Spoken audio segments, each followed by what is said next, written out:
play. This is JJ and Alex. I made a name for myself. I told you I won't be denied. As you wrap up your day, it's time to get your fix of the teams you live for and the sports you love. This is JJ and Alex, presented by G2G Bars on 97.5, the KSL Sports Zone.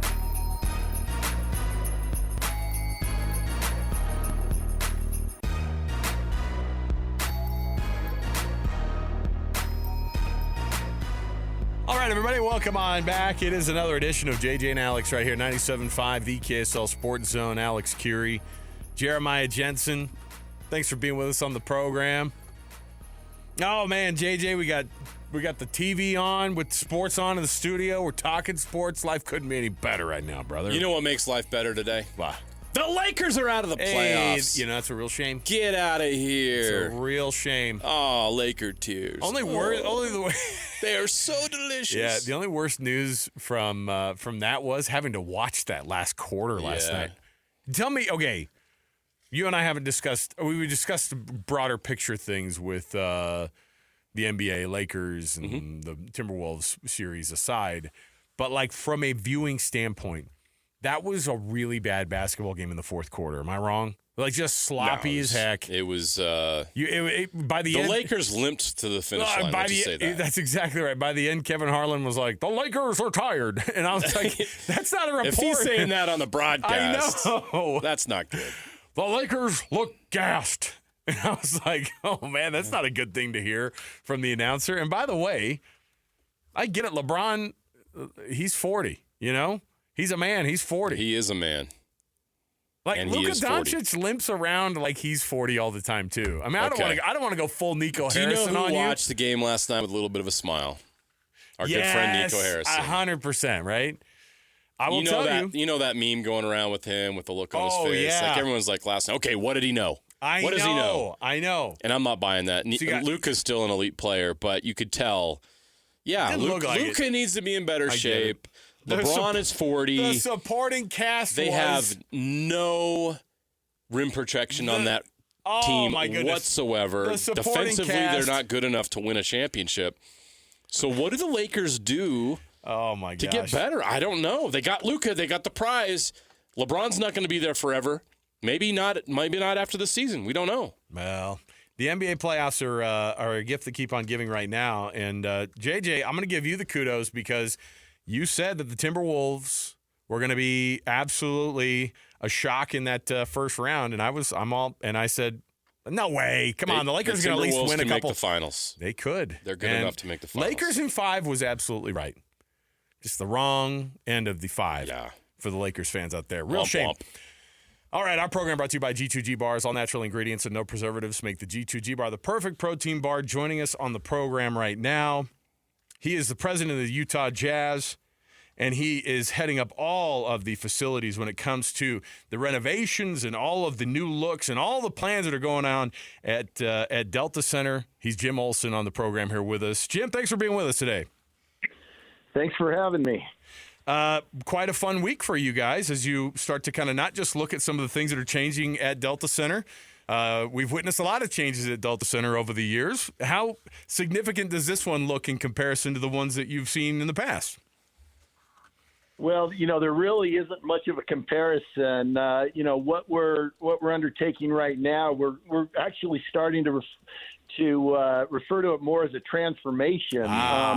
It's such a large scale project to accomplish, the goals that we want to regarding, making the arena the best fan experience for both our Jazz fans, maintaining it for our Jazz fans, as well as, a great fan experience for all hockey fans too. So it's a major project, but to your point, we're having a lot of fun with it. Yeah, Jim, thanks for coming on. And there's so many layers to discuss here to this project that's going to last, obviously several years. There's so many fascinating things about it, inside and outside of the building. But the one thing that I really latched onto as I was learning about this is this state-of-the-art seating system that you guys have found or come up with. Can you explain that system and how it works and how you discovered it?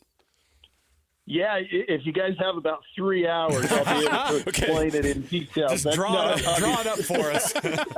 We'll put it up on the whiteboard. But no, if you think about it, I think the best way I can explain it, obviously everyone understands the basketball court and an ice sheet are two sizes, Yes. with the ice sheet being much larger. And to get the geometrical alignment so everyone has great sight lines, it's two completely different sight lines for both sports. And so working with our architects and a company that has built our riser systems in the past, a company called Stage Right, we've developed this system that now they have risers that go up and down, but not to the extent that ours will. Ours will go up and down by about a 12-foot difference between basketball and hockey. And so it's just such a large difference. And so, it's a system that, we got together with the architects and Stage Right, and, you got to get much steeper for basketball. And then when hockey pushes out, you got to be able to have a lower grade, because of how big the ice sheet is. And so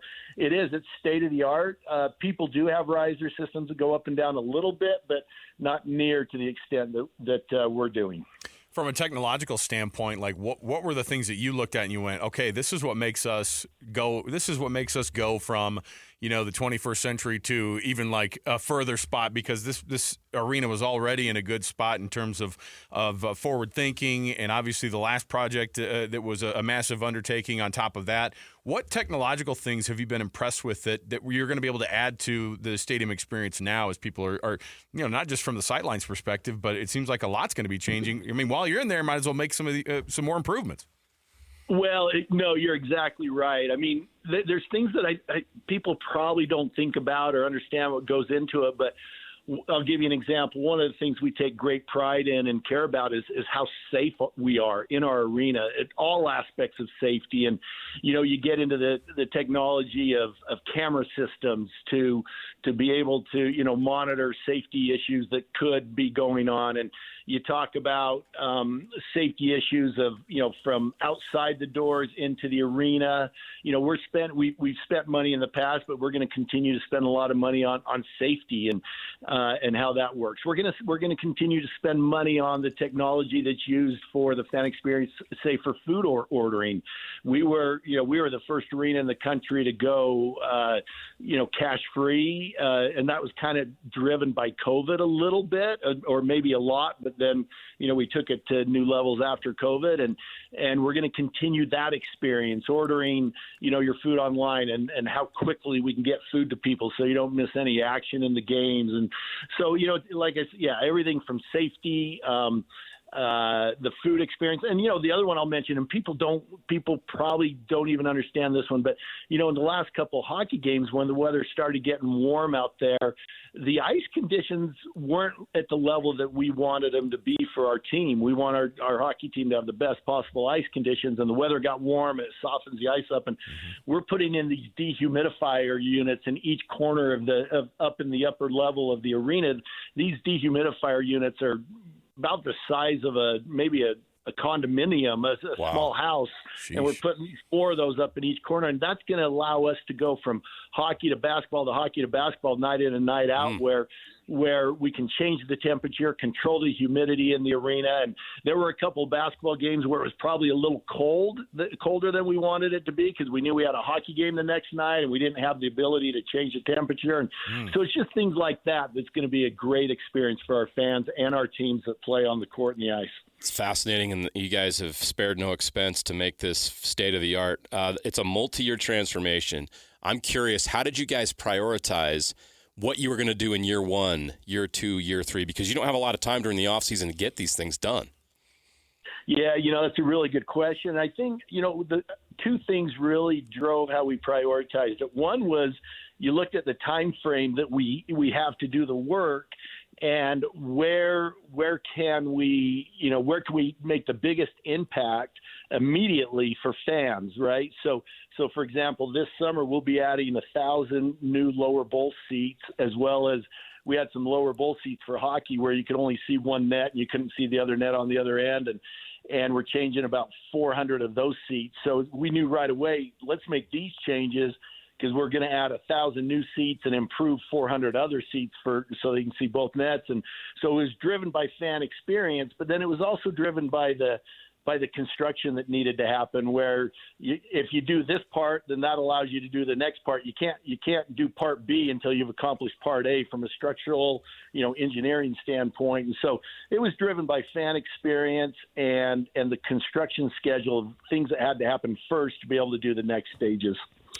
Ryan Smith and Ashley Smith, obviously, I think last year when you talked about this initially, you said that Ryan, challenged you guys to make the very best NHL and NBA arena. That's a tall task because sometimes I think people look at that and you go, well, you sacrifice one for the other, but being able to marry those two together, how impressed has Ryan been through this process? And obviously when you guys look at these plans together, how good is it to be able to see it all coming together right now?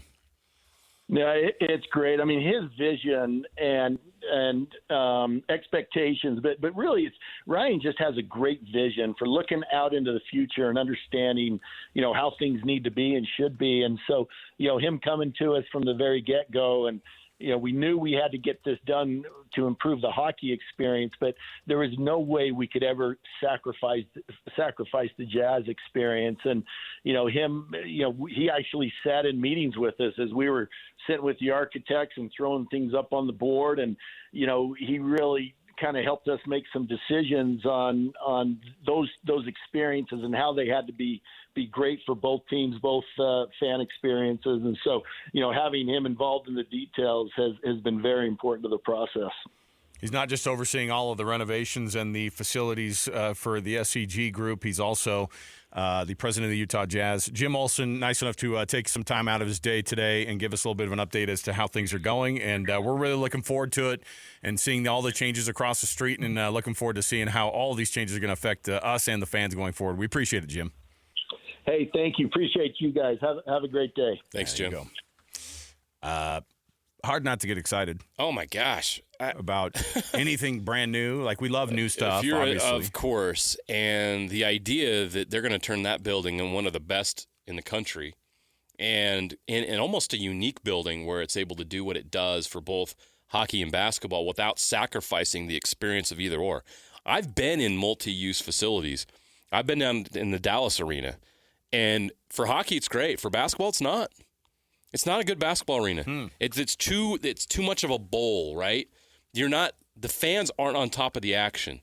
It doesn't feel intense like it does at Delta Center. Like you expect in an NBA game, so if you're able to take the basketball experience and the hockey experience and create technology that allows you to enhance both experiences at the same time, that's incredible. And fans here, you're going to enjoy your experience, and maybe you're not thinking about what while you're there, but you need to understand when you come here and all that's done after the season, it's a very unique, one-of-a-kind experience in this country when it comes to multi-use arenas like that. It's going to be really fascinating to see how those risers work and how it all comes together. Well, like you said, the expectations are, and I know the hockey team gets a lot of attention, right? And the hockey team precipitated this move and this change. But Jim Olson's the president of the Jazz. Like, he's going to put his elbows out for the basketball team and make sure that it's not. Well, look. And Ryan Smith, like, I think we all know his first love is basketball too. So when you talk about making sure that you have this traditional, like, what is Delta Center known for, JJ? We know that people go, this place, when this team's going. It's a basketball arena, and it is one of the best home court advantages in the NBA. Yeah, and people have to hear, like, hey, they're not going to sacrifice any of that just because you're going to make some changes for the hockey arena to make that. When I heard the dehumidifiers or the humidifiers, I guess you could probably do one and the other. When I heard yesterday, they're going to put new. Yeah, they're going to throw it in the windows. It was like me at my house. I plug one of the. When he goes, it's the size of a condo. Each one is the size of a condo. What?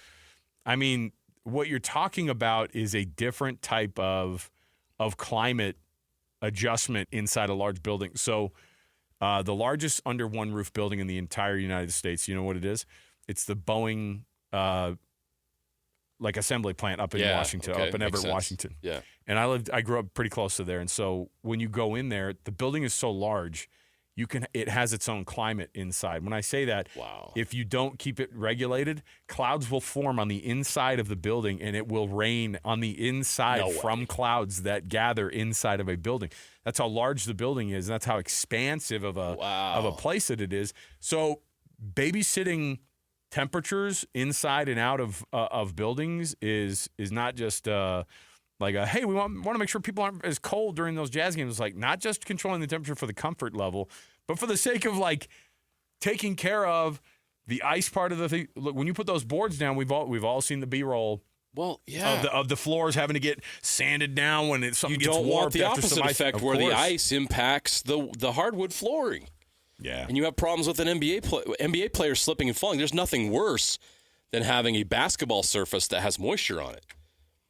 And you're right. Hockey, if it gets too warm, that's not good. We saw what happened in Nashville at the end of the season. He mentioned the ice here wasn't ideal. They're not sparing any expense. They're taking care of every detail.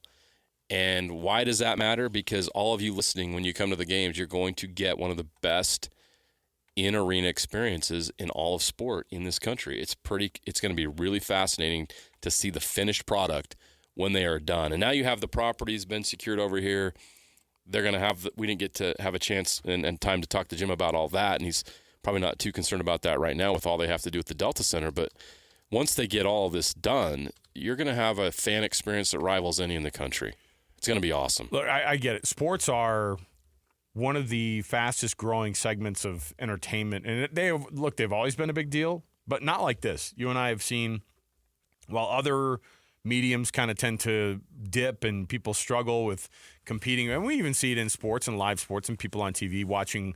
There's so many other things to watch and do and so many other things to go out to. But one thing that you can rely on is that going to sporting events is still a premium experience. And when you have, and when I say that, you're also paying premium prices like we've never seen before, right? I was looking at a list of the most expensive tickets across all of sports. I think it was yesterday. We were talking about something. I was like, I wonder what the most, and not a shock. 9 out of the top 10 venues for the most expensive tickets in all of sports are NFL venues, and then the Lakers, crypto arena, and then 9 and then the other 9 of the 10 are NFL. And the average ticket to get into these games, was between $400 and $750. The average ticket. Now, I don't know about you, but there's no average anything about that price. Like, there's no way that a family I mean, it's just that's not family entertainment. Look, it's changed. You can't take your family to a game if it's changed from when you and I were growing up. Yeah. Gone are the days of, hey, let's get the family together and they're going to do $1 ticket night at the Ranger games. When I was in Dallas, they really did those. Wow. And that just shows how old we are too, right? Because like $1 is, I don't know. Was that $1 is $10 nowadays, $20. Well, back then it was funny too. Seriously, a $20 bill gets you about as far as $1 did back when we were kids. Offer a kid $1 now, by the way. It's not even. They'll laugh at you. No, it's not. Like my kids want 20 to do the dishes. I'm serious. Oh, you pay your kids like, to do Dad, the dishes? I need $20. It's called rent. Okay, well, how about you do rent. this, and this for a couple weeks? No, I'll unload the dishwasher and give me 20. $20 for unloading the dishwasher. That's not even our job. Like you want $40 an hour? Yeah, that's one thing that I hope. You're 10. That's one thing that I hope. I mean, listen, when you make renovations like this, and you heard him say it, renovation is not even the word; it's transformation. You're talking about, and because renovations happen in a little bit short of a span of time. This is methodical. This is expensive. This is over a long period of time. And they're going to make sure that you also don't miss time when it comes to Jazz games, hockey games, all that stuff. So all of it has to be done. In quick fashion, and that costs money too. The speed also costs money. So I would imagine that some of this gets pushed along to the consumer. I think we've already seen it, right, in a lot of other places. Have you seen how expensive the tickets are for season tickets to go to the hockey club or? Well, here's the thing about this. This is the good news, Alex, is right now there's about 11,000 seats in the arena. Yeah. When they're done, there'll be 17,000 hockey seats. Oh, yeah. You know what that does? That actually creates more supply. And it's easier to meet demand. So the cost of the tickets that you're paying to get in the building now, it'll be a little less to get in the building, hopefully, when there's more tickets available. There's just not as many seats. So if you have a 10,000, 11,000 seat arena, they're going to be more expensive because there's only so much supply. Simple supply and demand. So once this project's done, I think it'll be a lot more accessible to get into those hockey games, and so more people can experience just how incredible they are. Yeah, and listen, there were times this year that my kids went to a couple Jazz games where it was like, hey, man, I haven't seen prices like this in a minute. Which is great. Why not? Yeah. $6 to get into a Jazz game last minute. Why not? That's $6, by the way, more like $1 back in the day. So you can still enjoy those things. Plus, they did the whole $3 ice cream, hot dogs, popcorn, drinks, water. Come on, let's go. Okay, well, we appreciate Jim Olson taking some time out. Yeah, exciting stuff. You know, it was short time with him. I'm sure he has his thoughts on how things are going to go this offseason for the NBA. I'm sure that there are a lot of Jazz folks who are looking around too and seeing that the blow up of the Lakers last night and being eliminated from the playoffs at home in front of their home crowd to a Timberwolves team that I think they thought they were going to be able to run through pretty easily.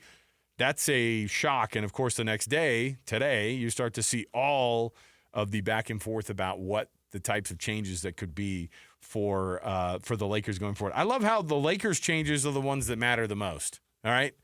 It's like, and it's the kind of thing where it's like, I like that thing over there. Why don't you send that over to me? Right. And that's other teams' best players. It's like, hey, and I guess, you know what I hate about the Luka trade that happened during the summer is I think it empowered the Lakers and Rob Pelinka and Jeannie Buss to feel like, oh, yeah, we're the Lakers. Obviously, teams will give us Luka Doncic or whomever we reach out for. It felt like some guy on the some Laker fan on the trade machine coming up with a trade to get Luka, and it actually worked. Yeah. That's how bad that trade was. And I do think that the Lakers are an entitled franchise. No doubt. And I think that that was their getting picked in the 5th round moment last night against the Timberwolves. Yeah. And everybody got to see it. Everybody had to watch it. They have work to do. It was pretty awkward, and now you got to prove what kind of an old man LeBron's going to do next year. Because I'll tell you, that version of LeBron last night is not going to get any better by fall. And Luka, he better figure some stuff out too. And you are not going to win a championship with Dorian Finney-Smith and Austin Reeves getting into foul trouble in the third quarter. That's just not. I mean, my heavens, it was such a sloppy game to watch, and yet we're burying the lead, which is Rudy Gobert is still hated by everybody in the league. How is it that Rudy has a night like that and people just blow up? I'm watching Twitter and be like, "You, the Lakers, you need to change some things up because when this guy that shows picture and this guy's scoring 27 on you and getting every rebound that you're allowing him to get, you got some changes you got to make." So there you go, Rudy and the. Isn't it fun though? They kept panning over to the bench, and you got Mike Conley and Rudy obviously making the start last night for the Timberwolves.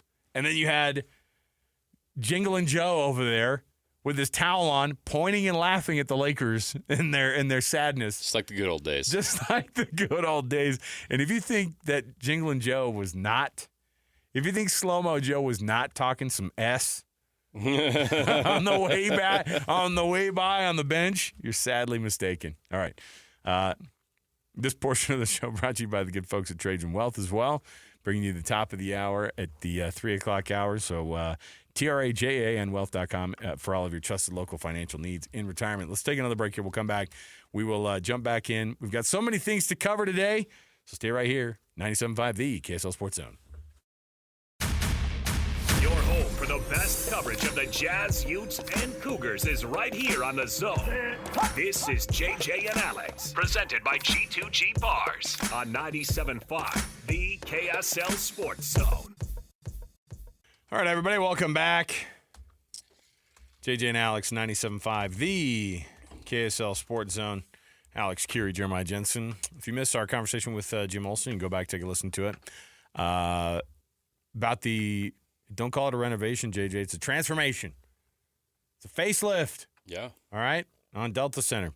All the things, by the way, they're going to continue to be announced. Not just the Delta Center itself. Not just around the Delta Center with the parking stuff that they were announcing too. But I would anticipate now that everything will start to change and look very different in the next 10 years.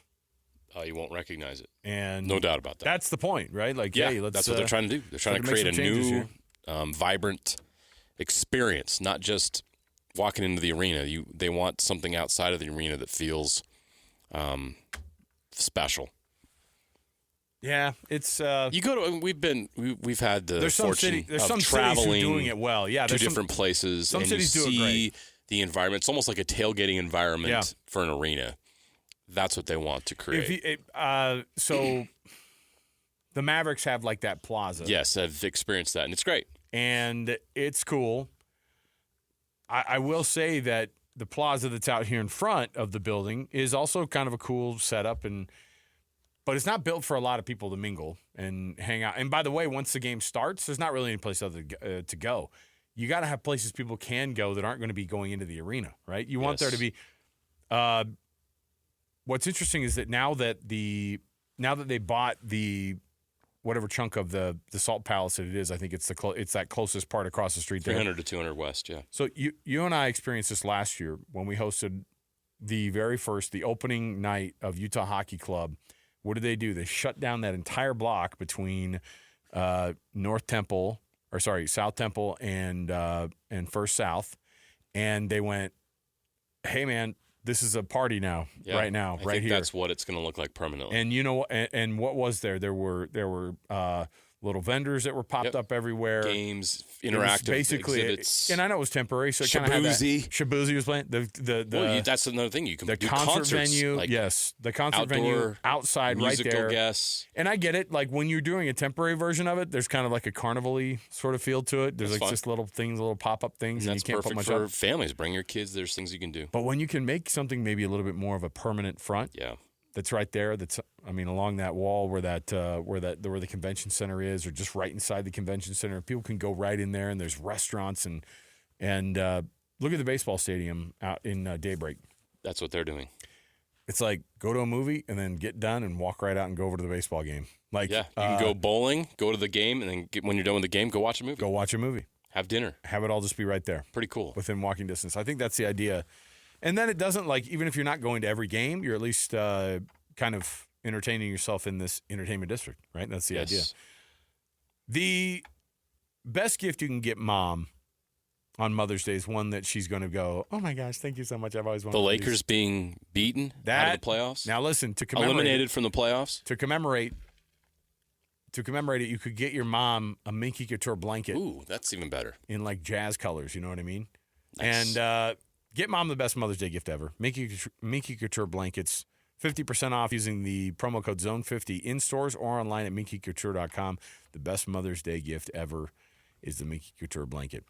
Rudy Gobert has a massive game last night, 27 and 24. And pretty early on, he made his impact. He was getting early rebounds. He was boxing out big time. At one point, the mismatches, every person that was on him, here's the point. If you're a Laker fan out there, so sorry. Every person that he was matched up against under the hoop was a mismatch for him, right?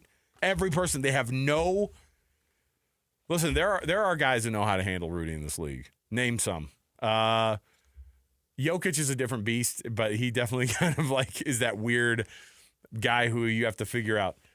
But Anthony Davis was a hard nut to crack. The Clippers were tough on him Yes. with their length and their ability to space. There's always a guy or two who are able to get into Rudy and say and make a Lucas had difference. success against him for sure. But Luka under the hoop is not an answer. At one point, they would make these switches, and Luka would be under the hoop, and he would have to hard foul. He had those quick 2 fouls, right, at the very beginning of the game. Luka did.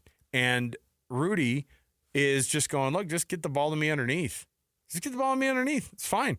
And he ends up having a massive game, one of the best games, his best game by far. And, of course, if you're listening to the broadcast last night, they were like this, his best game since 2021 when he was with the Utah Jazz. And you're like, oh, dang it. He had to remind us. That's how of we that. were going to get through this broadcast without having to hear back when he was with Utah. I have some stats that show you just how good he was last night.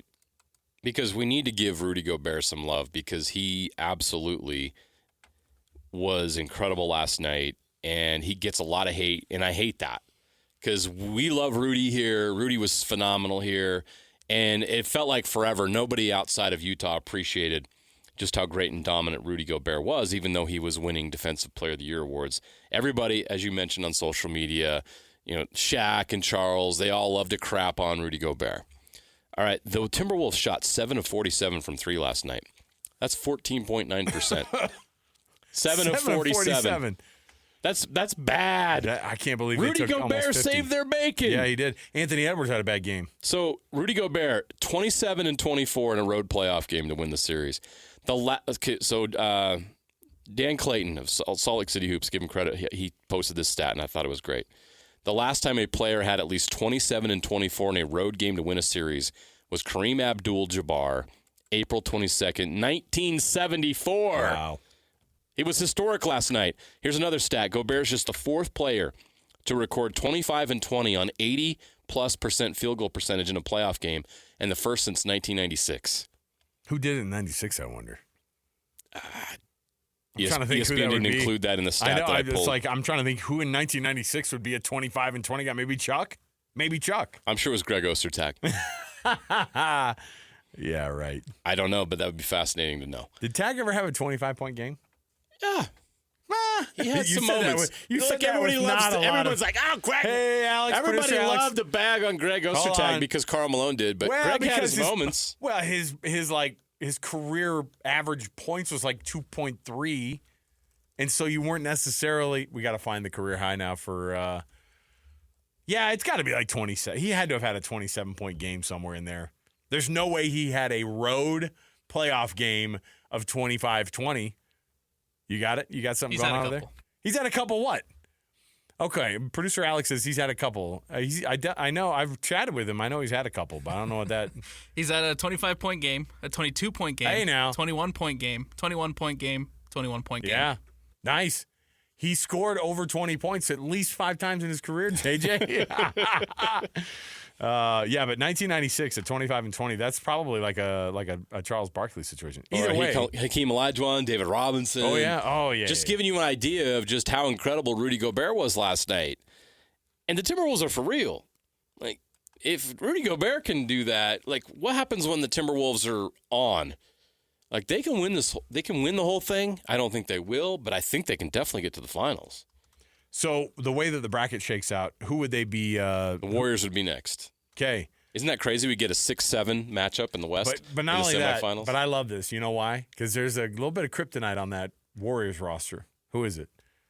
It's Draymond. And it's not It's not because of the size. Yeah. It's not the size. Oh, no. It's the mental games. Oh, yeah. And all of us know, we do love Rudy, but all of us know that is a weak spot Who's for the not man. signing up for that matchup? All right.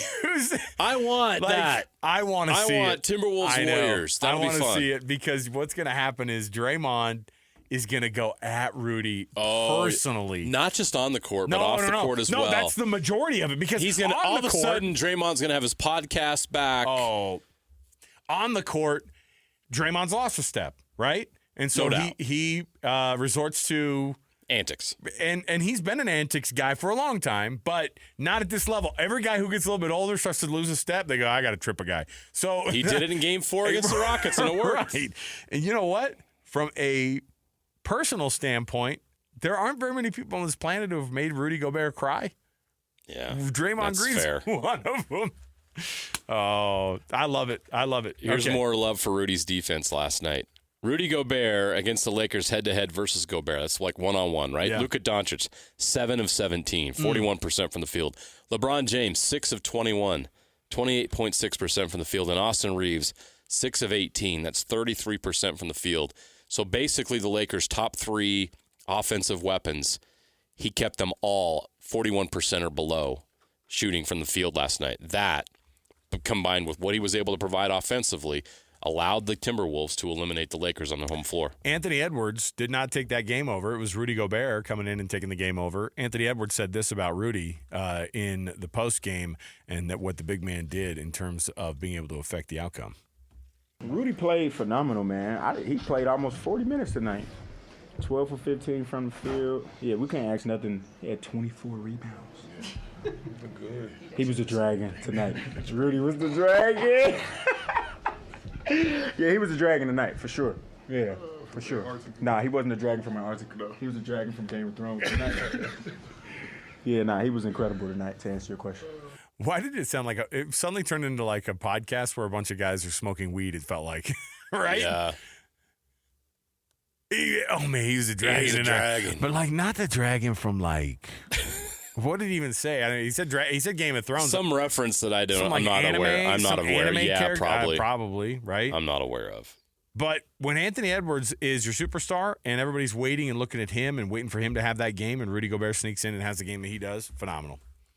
I loved it, and I'm telling you, there's something about these playoffs and what it does to teams, and you find out a lot about a team in the playoffs. Oh, so he said Arctic. So somebody help me. What is a dragon from the Arctic? Let me look up here. Here we go. I mean, am I spelling it wrong too? I don't know. Okay, here we go. Arctic dragon. Okay. It's some sort of it's some character of some sort. I don't know. I'm really glad that I don't know the answer to this. Arctic dragon lives in the frozen north. Where Okay, I got it. No. What is this? I found it. Do you see the cartoon character? Are you seeing this? What is this? It is a cartoon character. Yeah, well, Anthony Edwards went full Jamal Williams on us. Is it a Pokemon situation? I can't. Okay. Yeah, Yep. I can't. I really can't go any further than that. JJ just turned his computer to me and showed me like a screenshot of what looks like some version of Pokemon, and he was just like, "Here it is." Dragon Vale or something? I don't know. I'm out. I can't do it anymore. All right. Dragon City?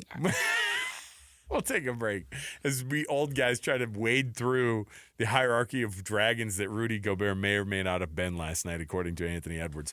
We will take that break. We'll come back. We have a Would You Rather around the corner. I don't want you to miss it. I'm setting JJ up for a good one today, so stay here. 97.5, the KSL Sports Zone. Listen, everybody. Real-life hypotheticals to get your brain churning. As JJ and Alex ask, would you rather?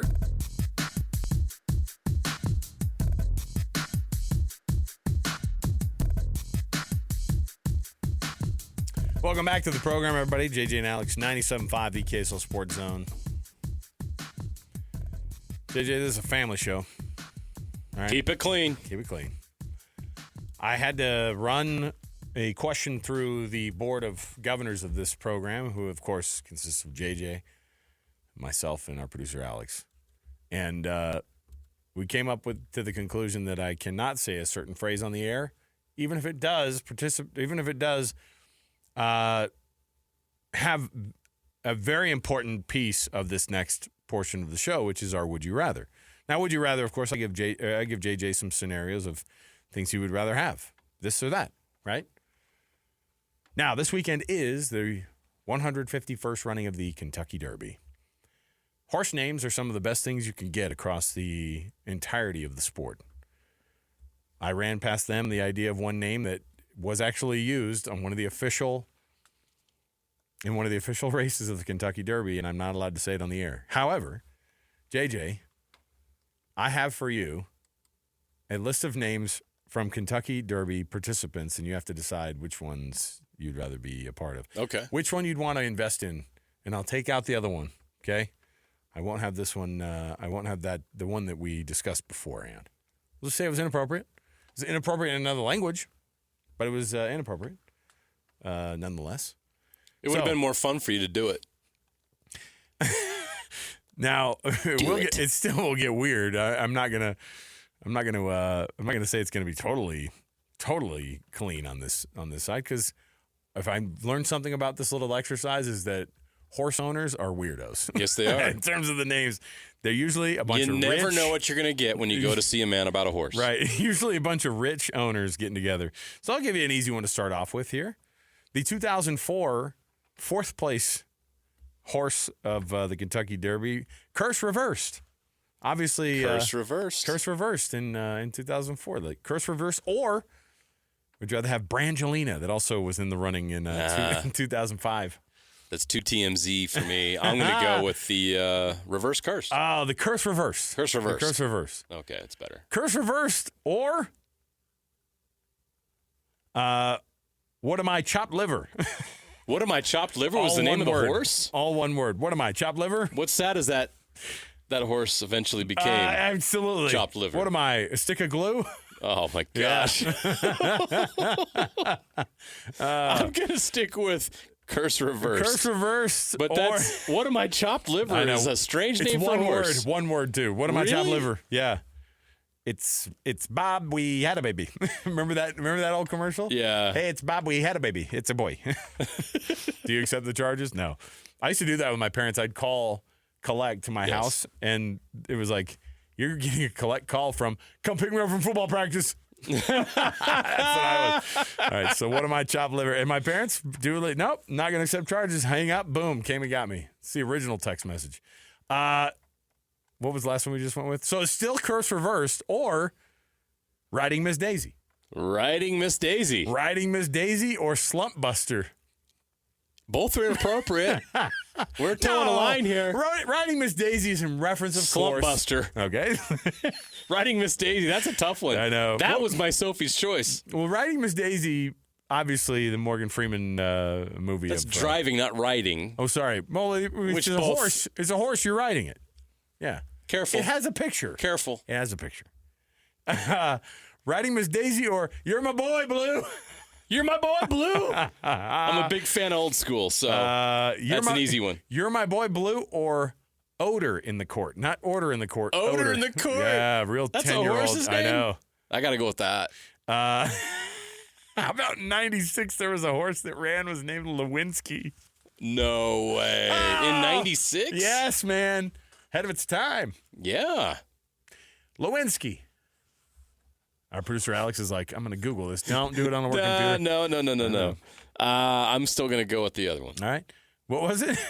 Okay. Lewinsky. Oh, no. Which one survived Was there? it Odor in the Court? Odor in the Court. Odor in the That's Court. right. Odor in the Court or Turducken? Oh, a Madden reference. May he rest. A horse named Turducken. horse I'm still named- going with Odor in the really? Court, Okay. but that's pretty nice. Odor in the Court or Walk of Shame? Walk of Shame.